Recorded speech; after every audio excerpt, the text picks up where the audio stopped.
రెడ్డి మాకు ఒక ముగ్గురిగా నేను మీకు కొంటానని చెప్పి దళితులకి హామీ ఇచ్చాడండి. అందులో మొదటిది దళితుల బిడ్డగా ఉంటానని చెప్పాడు.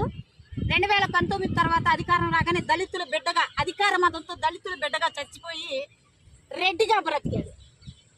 అలాగే దళితుల అన్నదమ్ముడిగా ఉంటానని చెప్పి ఆడబిడ్డలకి చెప్పాడండి. 2019లో దళిత ఆడబిడ్డల అన్నదమ్ముడిగా చచ్చి ఒక రెడ్డిగా బ్రతికాడండి. దళిత బిడ్డలకి మేనమావగా ఉంటానని చెప్పి ఆ మేనమావగా కూడా 2019లో చచ్చి ఒక రెడ్డిగా బ్రతికాడండి. అందుకే ఈ 3 స్థానాలకి కలిపి ఈరోజు మేము పిండ ప్రదానం చేస్తున్నామండి. మామూలుగా అయితే అందరూ పిండ ప్రదానం అన్నంతోనూ అలా చేస్తారు, పూలమాల వేస్తారు ఎవరైనా చనిపోతే మనకు సంబంధించిన వాళ్ళు. కానీ మా అన్నదమ్ముడు, మా బిడ్డ, మా మేనమావ అయినటువంటి జగన్మోహన్ రెడ్డి చచ్చాడని మేము ఈరోజు అసలు పెట్టాల్సింది ఏంటంటే అశుద్ధంతో పెట్టాలి, మనిషి అశుద్ధంతో పెట్టాలి. కానీ మేము అది తీసుకురాలేం కాబట్టి పశువుల అశుద్ధంతో పెట్టి, అలాగే చెప్పుల వాస్తవంగా పూలమాల వేయాల్సిన చోట చెప్పుల మాల వేసి ఈరోజు పెట్టడం జరుగుతుంది. కారణం ఏంటంటే జగన్మోహన్ రెడ్డిని నమ్మి మా దళితులంతా ఓట్లేసామండి. మా కుటుంబ సభ్యుడు, మా అన్నదమ్ముడు, మా బిడ్డలకు మేనమా అవుతాడని నమ్మి ఓట్లేస్తే ఈరోజు అధికారంలోకి వచ్చిన దగ్గర నుంచి రెడ్డికి దళితులకి పోరాటం జరుగుతుందండి. ఈ రెడ్డి అనే అహంకారంతో జగన్మోహన్ రెడ్డికి సంబంధించిన రెడ్డి సామాజిక వర్గంలో అందరిని అంటలేదండి, 100% మంది దళితుల మీద దాడి చేస్తుంటే జగన్మోహన్ రెడ్డి ఏం చేస్తున్నాడండి? నా దళితులు, నా ఎస్సీలు, నా బీసీలు, నా మైనారిటీలు అన్నటువంటి ఈ పనికి మాలిన ముఖ్యమంత్రి ఏం చేస్తున్నాడండి మాకు తెలియక అడుగుతున్నాను. ఈ రోజు నడి వీధిలో కంచికచర్లలో 4 రెడ్లు కలిసి ఒక దళిత కుర్రాన్ని వీధిలో నిలబెట్టి ఉచ్చపోస్తుంటే ఏం చేశాడండి మాకు తెలియక అడుగుతున్నాను, చెప్పండి. కాస్తైనా సిగ్గుందా జగన్మోహన్ రెడ్డి?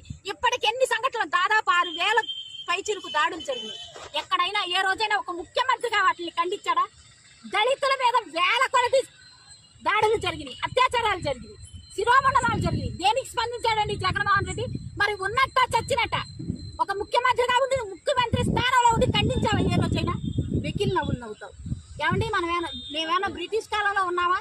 తెల్లోడికి నల్లోడికి గతంలో పోరాటాలు జరిగినాయి బ్రిటిష్ కాలంలో. కనీసం బ్రిటిష్ వాడు కూడా ఏనాడు ఉచ్చపోయలేదండి దళితుల మీద కానీ నల్లాడి మీద కానీ ఉచ్చపోయలేదండి. కానీ ఈ రోజు ఒక దళితుల మీద రెడ్డి సామాజిక వర్గానికి చెందిన ముఖ్యమంత్రి అనుచరులు దళితుల మీద ఉచ్చపోస్తున్నారండి. తాగడానికి మంచినీళ్ళు అడిగితే ఉచ్చపోస్తున్నారు.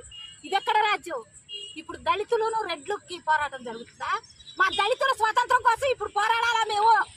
మా దళితులు అడుగుతున్నాం.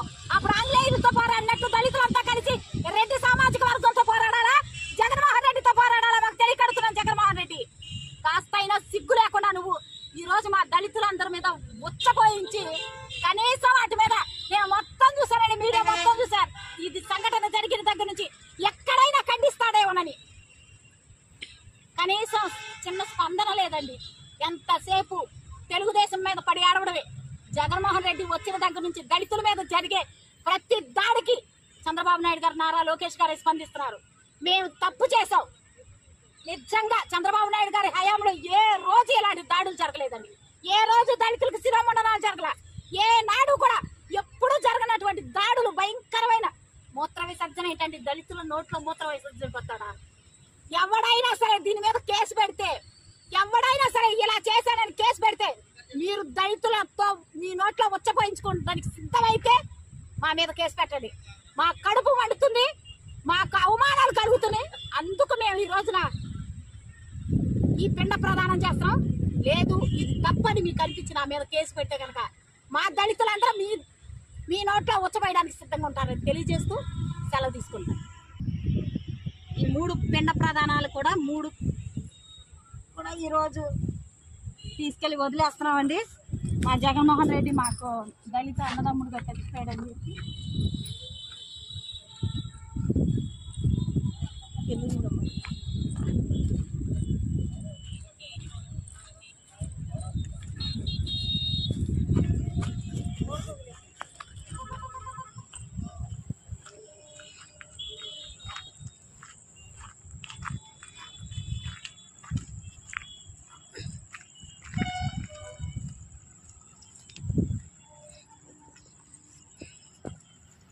దేశానికి పట్టిన దరిద్రం పోవాలని కోరుకుంటున్నాను.